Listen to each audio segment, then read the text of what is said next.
Minds. Hi, everyone. This is Lynn Greenberg from Pivt, and you are with my co-host, Harry Wilson from Limitless Minds, and you're joining us on our live show, Think Big, Go Anywhere. During this show, we interview the most inspiring people on how the right mindset and strategies have allowed them to live purposely and limitlessly anywhere. We invite and encourage you to listen, but also comment and ask questions as we speak to some of the most powerful thinkers, innovators, and professionals. For today's episode, we're so excited to be speaking with Eric Wood. Yeah, I'm excited about Eric coming on. He's a good friend of mine. Our friendship's grown over the last year or so. He lives local to my area, Louisville, Kentucky. Eric's a former NFL player. He played center for the Buffalo Bills, where he was he was a starter for nearly a decade, two-time Walter Payton a Man of the Year nominee, a Pro Bowler. He was selected in the first round of the 2009 NFL draft by the Buffalo Bills. He played on a really fantastic offensive line. He's one of the kind of the stalwarts of that. He did have kind of an unexpected spinal injury that ultimately ended his on-field career in 2018. But he stayed involved in football as like a commentator for the Buffalo Bills radio network, something he still does to this day. Eric has also spent some time as a sports columnist for The Athletic and as a sideline analyst for the ACC network, two positions he has since moved on from. But now, with a clear direction for what he'd like to do in his post-playing career, Eric spends the majority of his time working on his weekly podcast, which we'll talk a little bit about, and his upcoming book, which I'm excited that will launch, and I'm sure he'll give us some sense on when that's coming. He's really put his ability to motivate and bring out the best in people to use. He's gotten into what's obviously close to my heart, which is mindset and peak performance. He's taken to performance coaching. He's working with the University of Louisville and a number of college athletes. In addition to being a speaker, performance coach, and author, Eric is also a father and a husband. Got a beautiful family. He's a man of faith, and just a really great dude. So, I mean, we're excited about bringing Eric on and chatting a little bit. Eric, come join us.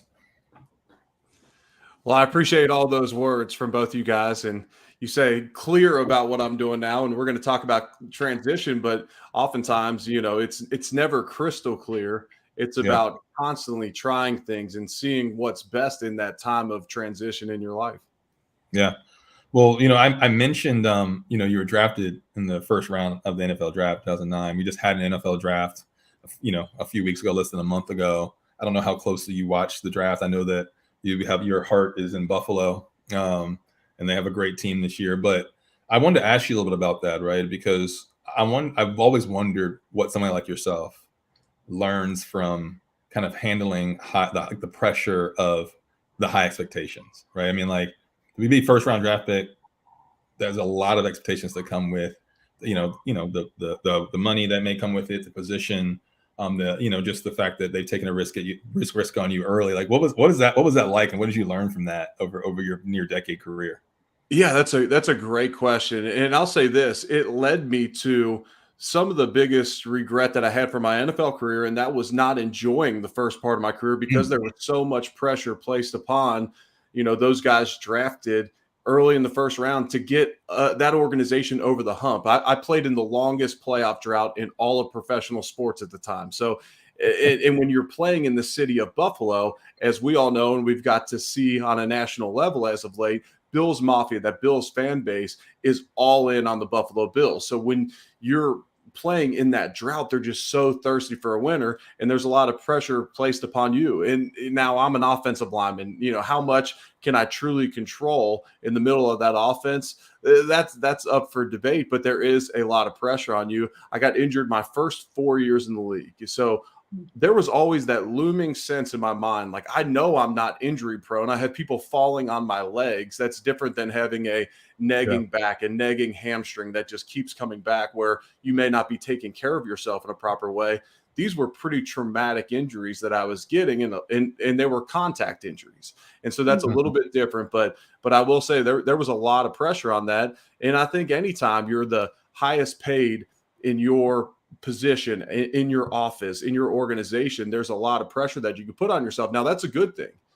Pressure can bring out the best in you if you don't let it crumble you. And so I do think that it led me to higher heights in my career than had I not been drafted in the first round, but there is a lot of pressure that comes with it.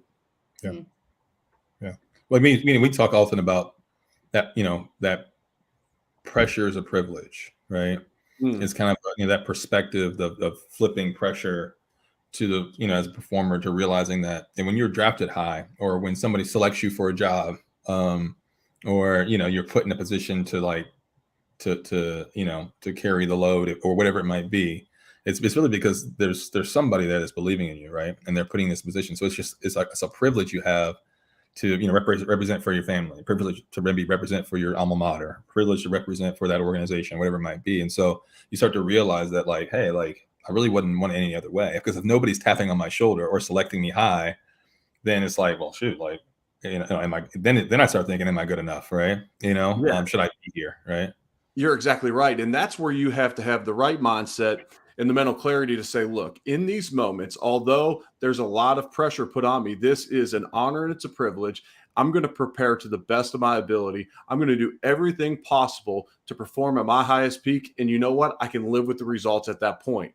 As a young mid 20-something-year-old, there was often times where, I would get beat on the field, and it was hard for me to handle. It was harder for me to handle in the moment. It was hard for me to handle that night. And even through the week, I think back to, man, how did I let that guy beat me? Well, you know what? If it was something I missed on film study, if it was something that I was being lazy on in practice throughout the week, okay, then that's something that's on me. But you know what? And I got some good advice early in my career.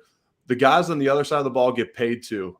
You're not going to win every single rep. This is not college. You're not playing an inferior opponent. You're playing against guys that are the best at what they do in the world, and you're going to get beat at times. And that's where it becomes so vital that whether you're getting the biggest speaking engagement of your life, you're going into the biggest sales call or sales meeting of your life, am I doing everything on the front end to prepare for that moment to the best of your ability? And maybe on the back end, maybe coming out of that sales meeting, out of that talk, whatever it may be, you realize there is something else you can be doing. But heading into it, did you do everything you possibly could? Okay, now I can live with any result that comes my way. And Eric, you mentioned, getting great advice. Did you have any mentors, especially early on, that really kind of helped you through it? Definitely. And I was very fortunate with the leaders that were in the Bills locker room when I first got there. And it came in such a variety of ways. My locker was directly next to, my rookie year was directly next to the only current Hall of Famer that I've ever played with. I'm sure there will be others that come from that, but my locker was placed right next to Terrell Owens. So I got to see how Terrell Owens acted on a day-to-day basis. And you know what? People will say whatever they want about Terrell Owens. No one will ever question his work ethic. The way he prepped on a daily basis, the way he ate, the way he trained, the way he slept, the way he handled himself was like a Hall of Famer. So I got to see that early on. The guy I mentioned who gave me the advice of those guys get paid too is a guy named Jeff Hangardner. He had played 4 years for the Carolina Panthers, had just come over to the Bills. So he had just signed that second contract. And I always tell people, no matter what line of work you're in, find someone in a position where you want to be and figure out what they do on a day-to-day basis. Well, I wanted to get to that second contract. So what does Jeff do on a day-to-day basis? How does he study film? What's his weekly routine look like? And so there were so many great examples in that Bills locker room. And I always say this, financially too, when I stepped into the Bills locker room, there was no pressure on me to drive the nicest car. There was no pressure on me to show up on our first road trip with a Louis luggage set. Like, those pressures weren't on me. And that's just lucky, because as a West Side of Cincinnati kid who didn't grow up with any money, like, I could have been influenced. Like, you see so many guys around the league where they feel that pressure to step up in those situations and be the man and have all the flash, especially early on in your career when you truly haven't made that much money yet. I love it, dude. Hey, Eric, by the way, side note, I don't know if you know that my brother and I were both born in Cincinnati. Did I tell you that? No, Yeah, I didn't realize that. Yeah, we're cut from the same cloth, man. You know what I mean? Where at in Cincinnati? That's a great question. I knew you were gonna ask where we live. I don't remember exactly where we lived. We moved when I was 7. My brother was like 1 or 2 years old. My dad worked at Procter & Gamble. My mom worked nights at UC hospital. Went to Xavier nursing school. How about that? I was born at Christ Hospital. I went to Summit Country Day for kindergarten and part of first grade before we moved to Richmond, Virginia. But yeah, so yeah, I love Cincinnati. The Reds were my team growing up. So And listen, actually, before we even go any deeper, tell us a little bit about your family. I mentioned that you have a beautiful family here in Louisville. That I always see on social and so on and so forth. Tell us a little bit about your fam and kind of what you're doing here. Yeah, so I'm married to Leslie. We met in college, and so we started dating in college, and we've been together ever since. We have a 6-year-old little girl named Grace and a 4-year-old little mini me, Garrett, who people have seen on social media. It's funny because originally on social media, I kept my family off of Twitter and I kept my Instagram private. And my Instagram was going to be the opportunity to kind of share my family. And, I'm going to see pictures of my buddies' kids and try and catch up with them. And then I realized probably not a great idea when you're, looking to brand a podcast and brand yourself as a broadcaster post career to keep an Instagram private. And so I debated taking the family stuff off. And the reason I kept it on there was, and Harry, I appreciate this about you too. It's like, I want it to be cool to be a good dad, to be a good husband, to do date nights with my wife, and then also my daughter, to take my son out and play sports with him. Like, let's make that cool, like what we're promoting. And so I chose to put them all out there through social media. I love that, dude. I love that. No, beautiful crew, like a lot of curly hair. Oh, yeah. I love it. Thank you. Well, listen, dude, so, one thing you mentioned earlier, you suffered some injuries, particularly those first 4 years, and just had to battle through that stuff. Right. And I know as a former athlete, when you suffer through injuries, it just changes. It can change your experience. It can change your mindset around, the game or whatever you're doing. And so how did your mindset, positive or negative or anywhere in between, impact your ability to come back from those injuries and get back on the field and play at the high level? Yeah, so throughout high school and college, I never got hurt. I never missed a game. Started 49 straight games in college, and I get to the NFL, start my first 11 games, and then boom, I do the Joe Theismann leg break, which is about as traumatic as you can get on a football field and still be able to come back. The next year, I do a high ankle sprain. The year after that, it's ACL, PCL, lateral meniscus, which took forever to come back from. And then my fourth year, it's my MCL. And so I'm sitting there, and for the first time in my life, football feels like a job because it's all year round rehab.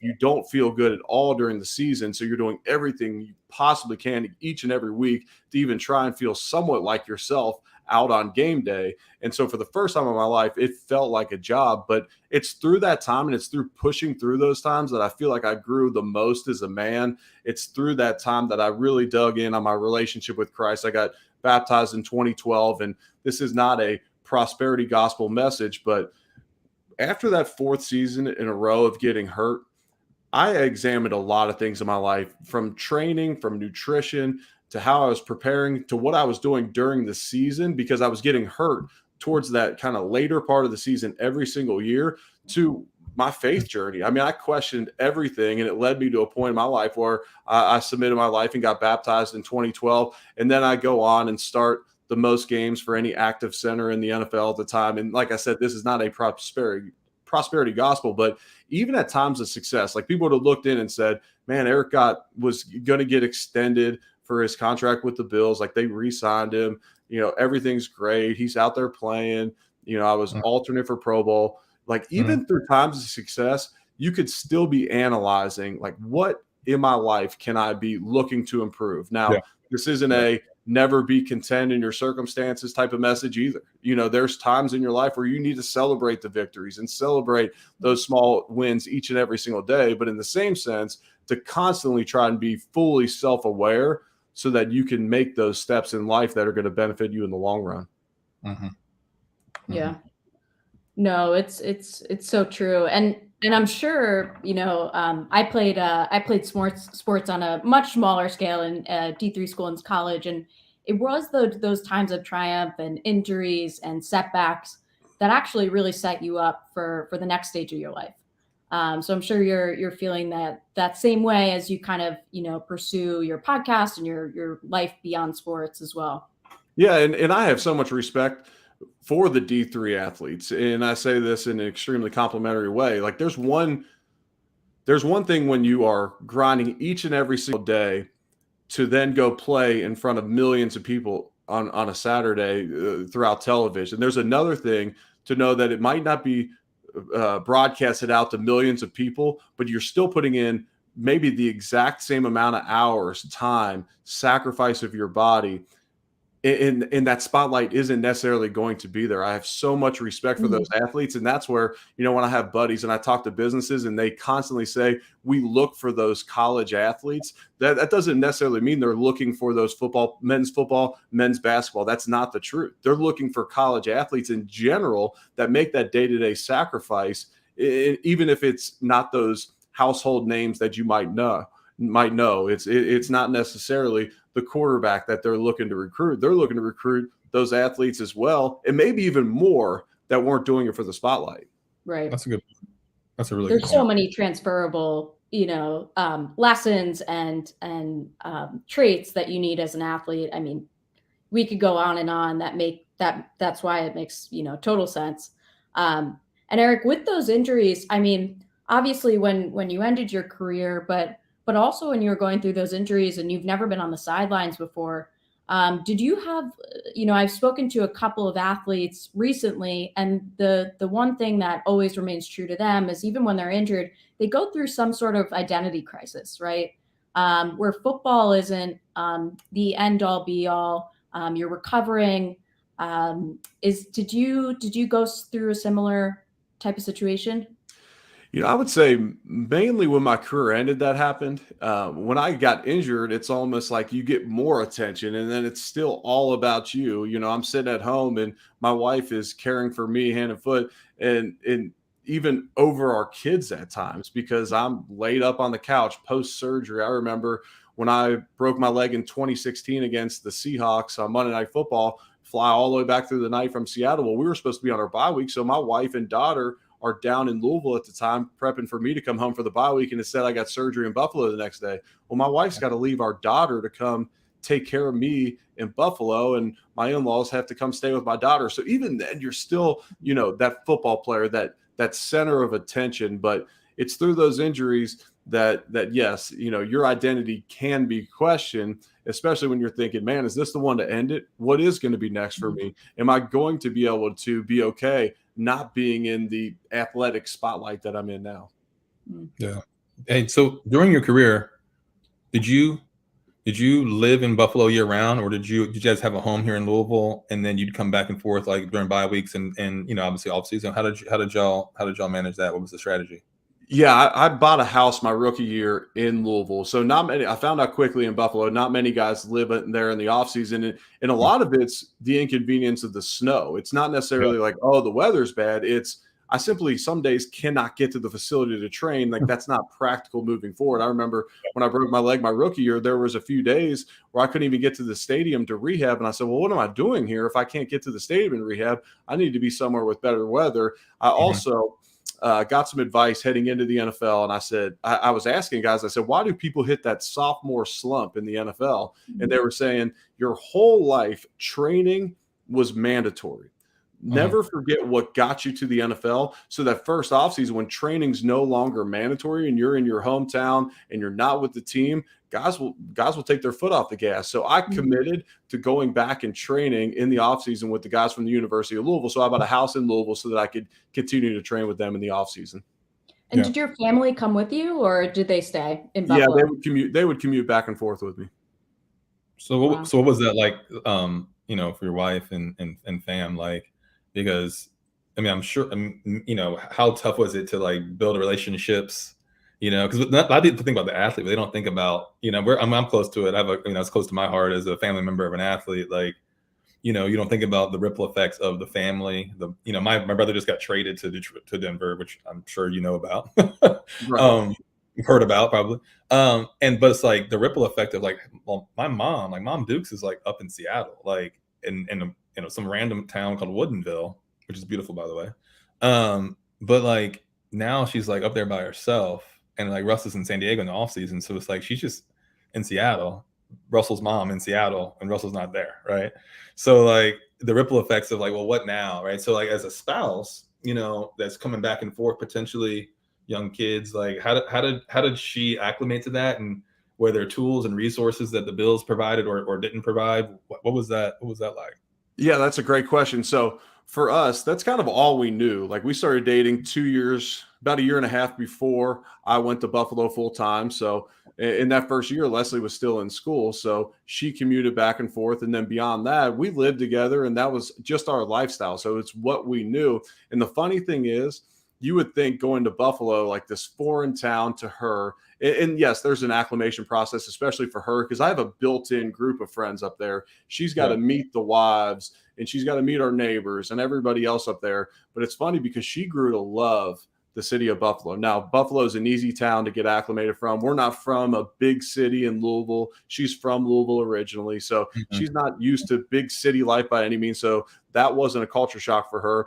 But what she really liked about when I was playing, and even though the schedule is long during the season, we had not nearly as many friends up there, and there wasn't nearly as many things to pull us in different directions. The offseason hits, and it's a wedding, it's a bachelor party, it's derby, it's a meal with this person, and it's something going on almost each and every night. We'd get up to Buffalo, and whenever my day was done, it was us just hanging as a family, just laying low. My wife's an introvert. She loves staying home. So for her, she truly loved those times up there. Our house was a lot smaller up there. It was a lot easier to manage. And we still talk about it to this day. Like we missed those times where it was just us up there and we weren't getting pulled in as many different directions.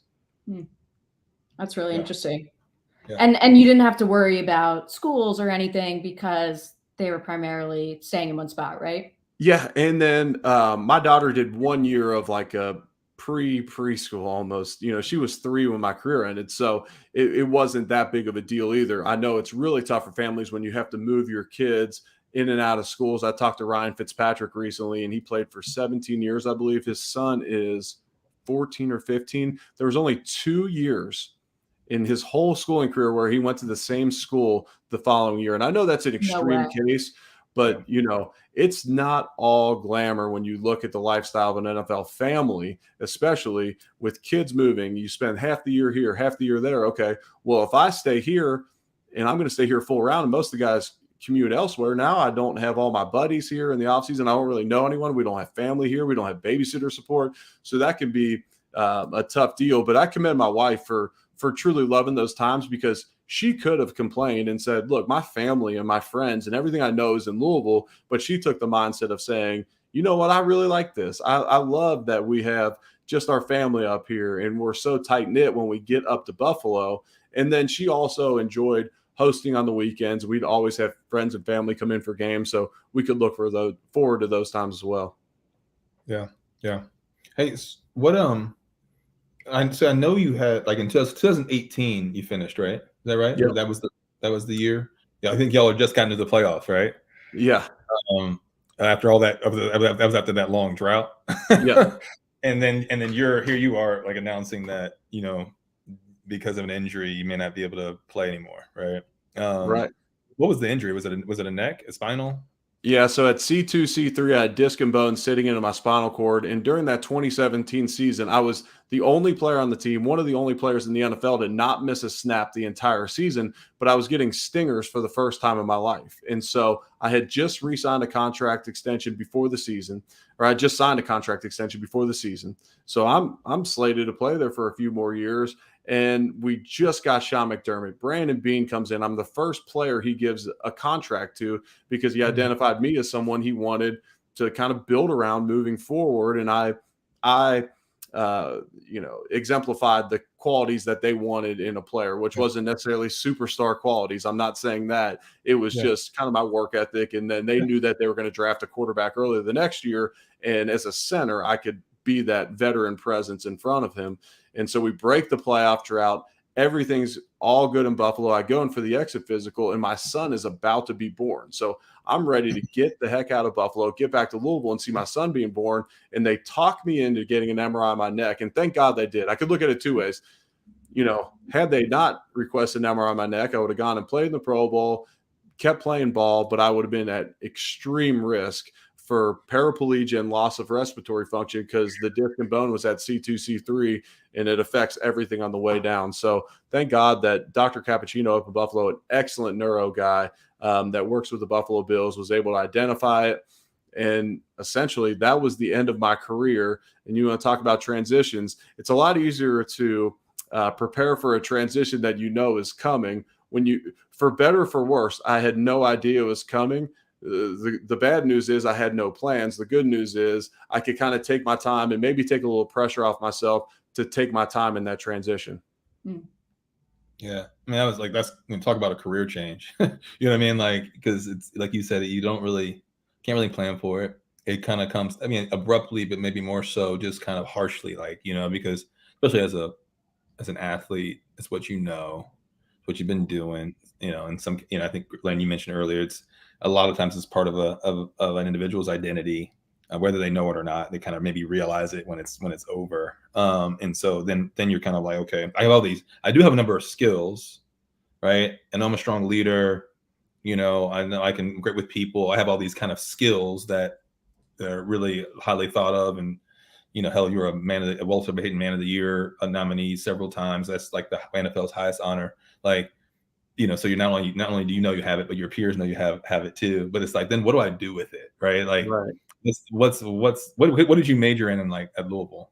I was a political science major and I wanted nothing to do with that. Yeah. So you're like, what the hell? Okay. So I got this poli-sci major, I'm an NFL player. Like, what do I do with this thing? And so obviously now, gosh, a handful of years later, you're a speaker, you're a budding author, you're an analyst for the NFL. You're really kind of following this passion with performance coaching, and really one of the best in the game at that, and just kind of skyrocketing.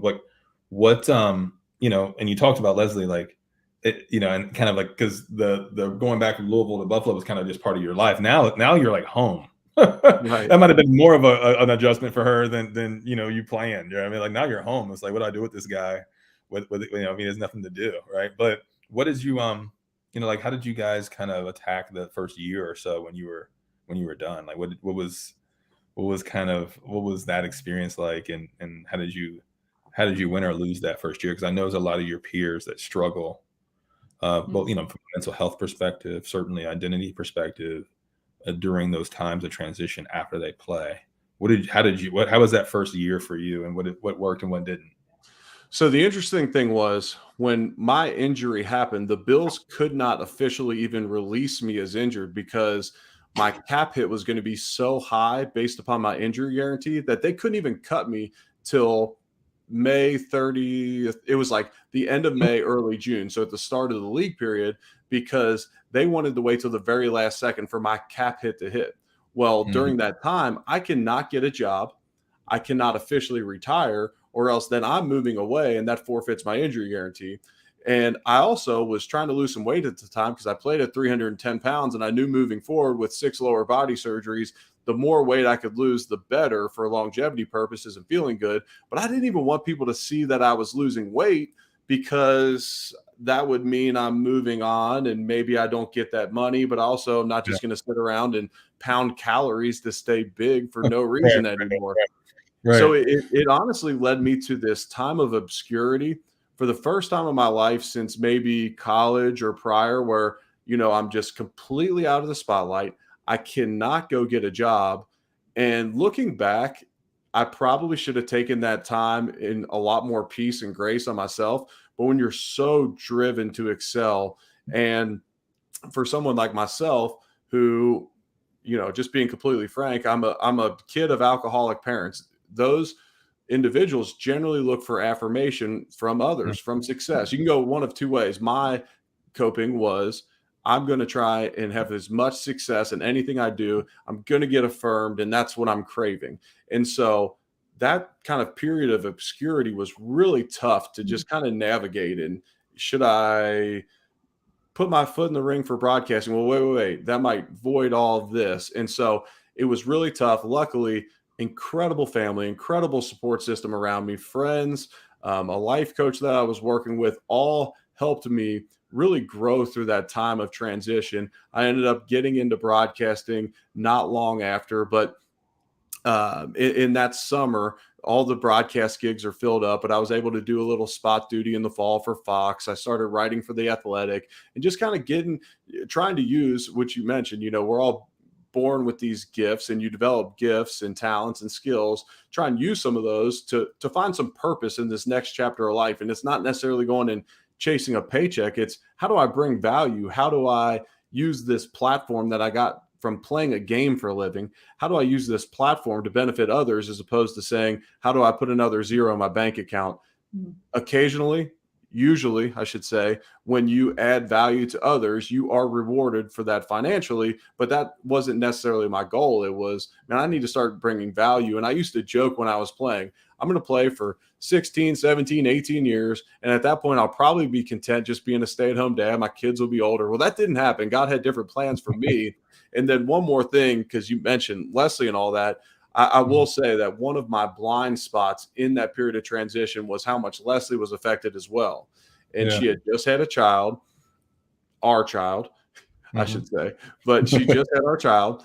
And all the attention was coming towards me. Oh my gosh, Eric's career ended. Oh my gosh, Eric's losing weight. Oh my gosh, what's Eric going to do next?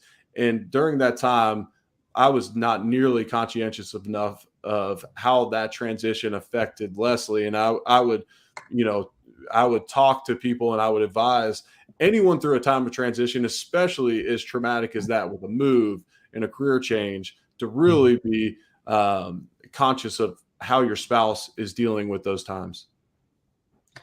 Yeah. I mean, so my company Pivt works in relocation, and a lot of the times the spouse and partner is left out, and it is actually double as hard for them because they don't have that routine to go to. They're left out. The people don't really pay attention to their well-being, and there is that identity shift for them as well. So it's really interesting to kind of hear from an athlete standpoint as well that that rings true, because it's not all that different being a really big transition and how that affects the entire family.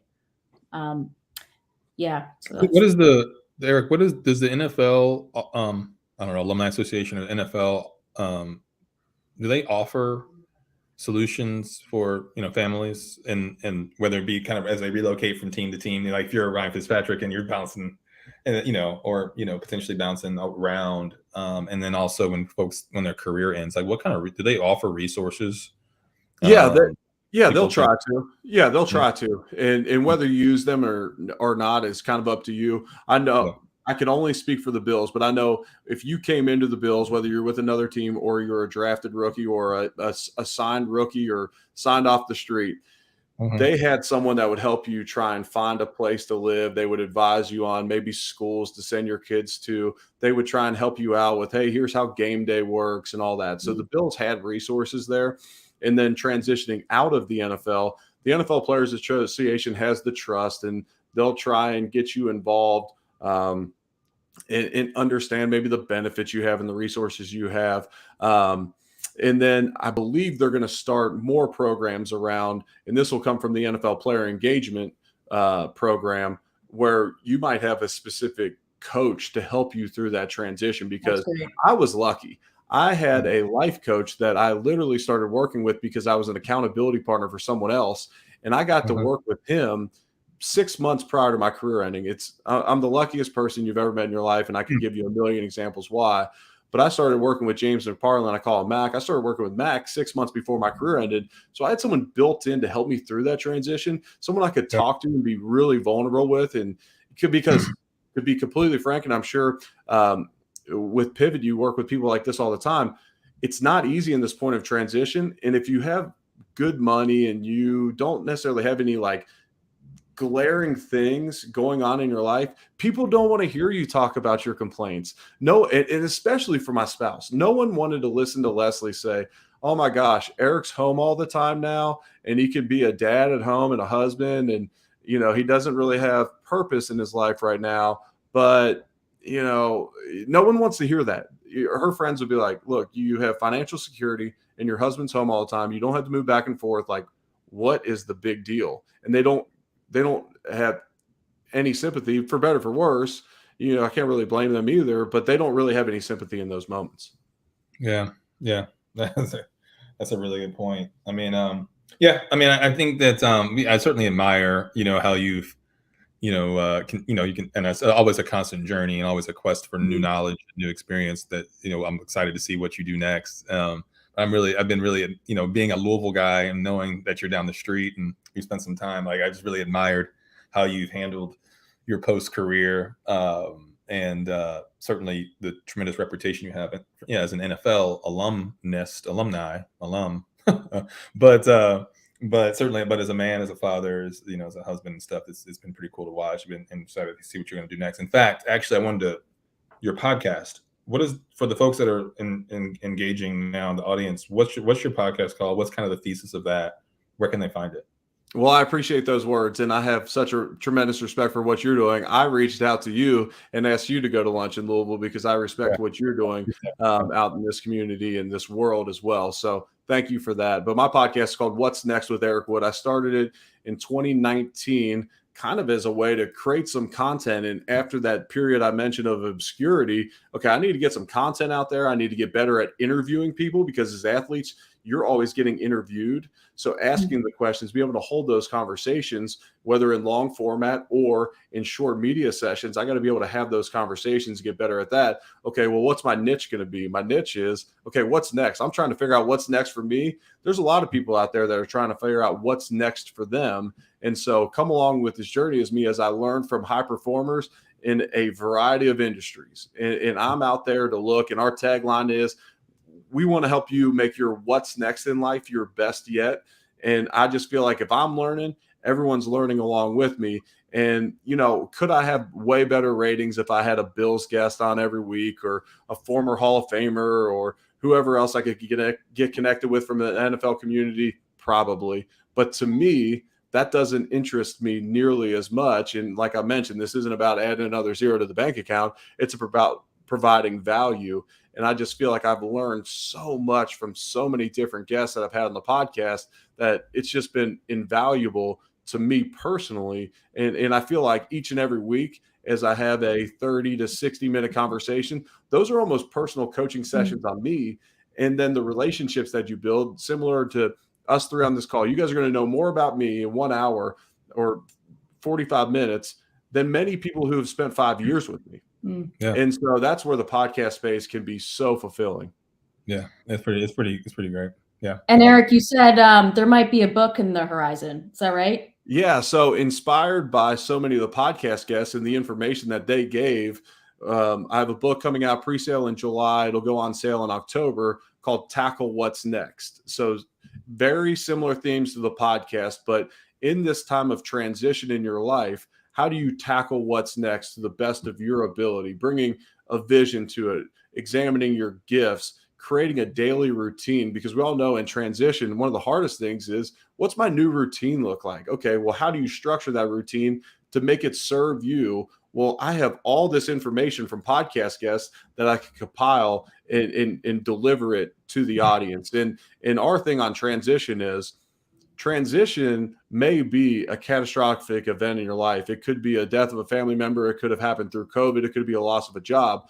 But transition in your life could simply be saying, you know what? I want my tomorrow to be better than my today.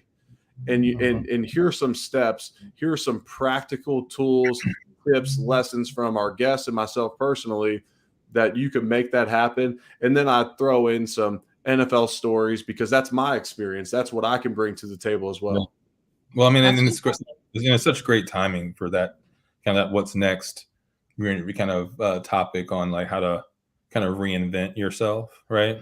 Because I think one thing we're seeing in our business is, because in our business we've largely been B2B corporate has been our target up to this point, and like I mentioned earlier, the war on talent, that great resignation is kind of the buzzword, the buzz phrase these days. And what we're noticing is the companies, the organizations that are reframing that. So it's not really the great resignation, it's the great reinvention, right? And a lot of their employees, their people, they're looking to reinvent themselves. Either they've been forced to, or they've kind of been enlightened upon, oh, I didn't realize I was good at this, or I didn't realize that there was this opportunity, or I didn't realize I could live here and do that, whatever it might be. And so people are reinventing themselves.